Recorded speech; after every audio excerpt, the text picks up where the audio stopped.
रह रही है। इसलिए मैंने प्रेसिडेंट, प्रधानमंत्री, सीएम, गवर्नर और बीपीएससी के अध्यक्ष और सचिव को खून से लेटर लिखा है कि अब भी कम से कम जागिए आप लोग प्रभु और बच्चों के साथ हित कीजिए और री एग्जाम लीजिए। री एग्जाम से कम किसी भी मुद्दे पर हम लोग मानने के लिए तैयार नहीं है। खून से लेटर लिखना सही है कि गलत है मुझे नहीं पता, लेकिन अगर मेरा खून अगर बच्चों के काम आ जाए और बच्चों का री एग्जाम हो जाए तो निश्चित रूप से मैं कहूंगा कि मैं मरने के लिए तैयार हूं। लेकिन बच्चों से यही कहूंगा कि बच्चे इस तरह का हरकत ना करें, क्योंकि मैं गुरु हूं और गुरु का काम होता है बच्चों के हित के लिए लड़ना।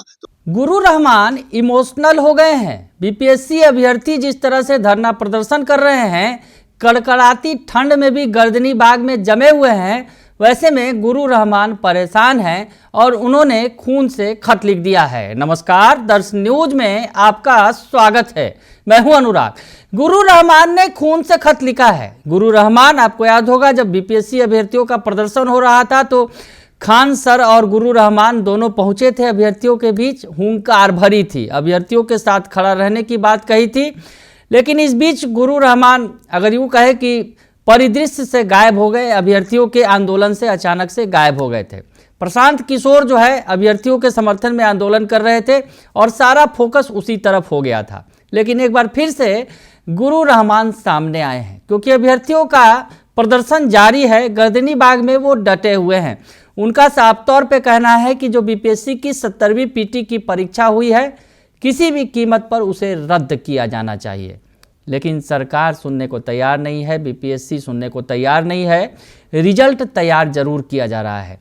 लेकिन इस बीच आपको बताएं कि जिस तरह से रहमान सर ने एक बड़ा कदम उठा लिया है, रहमान सर इमोशनल हो गए हैं और रहमान सर ने खून से खत लिख दिया है। जी हाँ, ये खतरनाक कदम हो सकता था, लेकिन रहमान सर कह रहे हैं कि अगर इस खून की कीमत से अभ्यर्थियों को न्याय मिल जाएगा तो मुझे वो भी मंजूर है। क्या कुछ कह रहे हैं गुरु रहमान, आप सुन लीजिए। कि बीपीएससी 70वीं में जिस तरह की व्यापक आपको परीक्षा परिसर में अनियमितता हुई उसकी मैं बात उठा रहा हूँ। नॉर्मलाइजेशन की बात मैं उठा रहा था और नॉर्मलाइजेशन में ये स्केलिंग कर रहे हैं तो 100% नॉर्मलाइजेशन है। और जब बच्चों के मन में संशय आ गया है कि ये गलत हुआ है, तो वैसी परिस्थिति में लोकतांत्रिक देश की यह मांग होती है कि बच्चों की मांग को माने। और 34 दिन से हमारे बच्चे बैठे हुए हैं, भूखे प्यासे बच्चे बैठे हुए ठंडा में, और इसमें किसी पर जीव नहीं रह रही है। इसलिए मैंने प्रेसिडेंट, प्रधानमंत्री, सीएम, गवर्नर और बीपीएससी के अध्यक्ष और सचिव को खून से लेटर लिखा है कि अब भी कम से कम जागिए आप लोग प्रभु और बच्चों के साथ हित कीजिए और री एग्जाम लीजिए। री एग्जाम से कम किसी भी मुद्दे पर हम लोग मानने के लिए तैयार नहीं है। खून से लेटर लिखना सही है कि गलत है मुझे नहीं पता, लेकिन अगर मेरा खून अगर बच्चों के काम आ जाए और बच्चों का री एग्जाम हो जाए तो निश्चित रूप से मैं कहूंगा कि मैं मरने के लिए तैयार हूं। लेकिन बच्चों से यही कहूंगा कि बच्चे इस तरह का हरकत ना करें, क्योंकि मैं गुरु हूं और गुरु का काम होता है बच्चों के हित के लिए लड़ना। तो मैं जब तक जिंदा हूं तब तक बच्चों के लिए लड़ूंगा। अगर अपनी हाथ काटना हो, गर्दन काटना हो, तो भी मैं तैयार हूं। तो आपने सुना कि गुरु रहमान इमोशनल हो गए हैं और कह रहे हैं कि अभ्यर्थी जिस तरह से परेशान है, लगातार प्रदर्शन कर रहे हैं, बावजूद उनकी सुनी नहीं जा रही है। लेकिन वो अभ्यर्थियों के लिए ये खून से खत लिख रहे हैं। खून से खत जो उन्होंने लिखा है वो राष्ट्रपति के नाम लिखा है और उसके अलावा पीएम नरेंद्र मोदी के नाम लिखा है, मुख्यमंत्री के नाम लिखा है, बीपीएससी अध्यक्ष के नाम लिखा है। उन्होंने तमाम लोगों को खून से खत लिखकर ये जो है खत भेजने के लिए का जो ये अगर यूँ कहा जाए साहसिक प्रयास किया है। हालांकि ये साहसिक प्रयास जानलेवा भी हो सकती है। जिस तरह से वो उन्होंने नसें काट ली हैं, जैसा कि दिख रहा है उनके हाथों में पट्टी बंधी हुई है, पट्टी बांध के उन्होंने रखा है और उसके अलावा सुई दवाई चल रही है। जिस तरह से उन्होंने खून से खत लिखा है और इतना लंबा चौड़ा आप देख रहे हैं उनके तस्वीरों में कि किस तरह से खून से उन्होंने खत में क्या कुछ लिखा है। तो इतना बड़ा कदम उठाया है, अगर यूँ कहें खतरनाक कदम उठाया है गुरु रहमान ने। इमोशनल हो गए हैं और इमोशनल होकर छात्रों के लिए उन्होंने ये कदम उठाया है। गुरु रहमान कह रहे हैं कि पिछले कई दिनों से बीपीएससी अभ्यर्थियों का धरना प्रदर्शन जारी है। उनका कहना है कि 70वीं बीपीएससी परीक्षा में अनियमितताओं के कारण इसे रद्द किया जाना चाहिए और परीक्षा दोबारा आयोजित की जानी चाहिए। छात्रों और अभ्यर्थियों की मांग जायज़ है। उन्होंने कहा कि परीक्षा में निष्पक्षता सुनिश्चित की जानी चाहिए। उन्होंने अपने खून से कई पन्नों पर री एग्ज़ाम लिखा है। अभ्यर्थियों का आरोप है कि 70वीं बीपीएससी परीक्षा में धांधली हुई है। कई अभ्यर्थियों का मानना है कि परीक्षा में पारदर्शिता की कमी थी।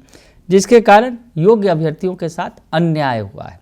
आपको बताएं कि बीपीएससी की 17वीं पीटी परीक्षा में बवाल भी हुआ था पटना के अंदर। पटना में जिस तरह से बापू परीक्षा परिसर में हंगामा हुआ था, उसके बाद उस परिसर की पूरी परीक्षा रद्द कर दी गई थी। वहाँ लगभग 12,000 अभ्यर्थियों का वो सेंटर था, एक बड़ा सेंटर था पूरे बिहार का अगर कहा जाए। वहाँ की परीक्षा रद्द हुई थी और इसके बाद मांग पुरजोर तरीके से उठने लगा था कि पूरी परीक्षा को ही रद्द किया जाए। बिहार में भी बड़े व्यापक पैमाने पर धांधली हुई है। हालांकि इसके लिए तमाम सियासी दलों ने जोर लगाया, जो विपक्षी दल हैं। प्रशांत किशोर ने आंदोलन किया, गांधी मैदान में बैठे, हालांकि उसके बाद वहाँ से उन्हें उठाकर गिरफ्तार भी किया गया और आगे बात बढ़ी। उसके अलावा तेजस्वी यादव हों या फिर पप्पू यादव हों, बार बार अभ्यर्थियों के बीच पहुँचे और सबसे बड़ी बात हुई कि जो विपक्ष के सबसे बड़े नेता हैं, देश के जो है लोकसभा में नेता प्रतिपक्ष हैं, राहुल गांधी भी अभ्यर्थियों के बीच पहुँचे थे। उन्होंने भी बैठकर उनके साथ बातचीत की थी, उनका भी जो उनके प्रदर्शन में हिस्सा लिया था। तो ये तमाम तस्वीरें निकलकर सामने आई थी और जो तमाम कोचिंग संस्थान के संचालक हैं, चाहे खान सर हो, रहमान सर हो और रमांशु सर, लगातार तो अभ्यर्थियों के साथ बैठे हुए हैं। तो तमाम लोग धरना प्रदर्शन विरोध कर रहे हैं, लेकिन सरकार की कानों पर अगर यूँ कहें कि जू नहीं रेंग रहा है। सरकार ने साफ तौर पर कह दिया है कि परीक्षा में किसी तरह की कोई गड़बड़ी नहीं हुई है। अगर किसी के पास कोई प्रमाण है तो वो लाकर प्रस्तुत करे। तो ऐसे में मामला कोर्ट में है, कोर्ट में क्या कुछ फैसला होगा ये देखना दिलचस्प होगा। लेकिन इसके पहले इमोशनल होकर गुरु रहमान ने खून से पत्र लिख दिया है राष्ट्रपति के नाम, प्रधानमंत्री के नाम और सीएम नीतीश कुमार के नाम। अब आगे देखते हैं कि खान सर जो इतना इमोशनल होकर उन्होंने खून से पत्र लिखा है, उसका नतीजा क्या होता है। हालांकि ये जो एक गंभीर कदम है, जिस तरह से उन्होंने खिलवाड़ किया है, अगर कहा जाए इसे ये जानलेवा कदम हो सकता था। लेकिन खान सर जो इमोशनल बातें कर रहे हैं, हम इसकी कभी भी इसका समर्थन नहीं करते हैं कि खून से खत लिखा जाए। लेकिन खान सर इमोशनल जरूर, माफ़ कीजिएगा रहमान सर, गुरु रहमान जो हैं वो इमोशनल ज़रूर हैं। बने रहिए दर्शन न्यूज़ के साथ, तमाम खबरों से आपको अपडेट रखेंगे। फिलहाल के लिए इतना ही, धन्यवाद।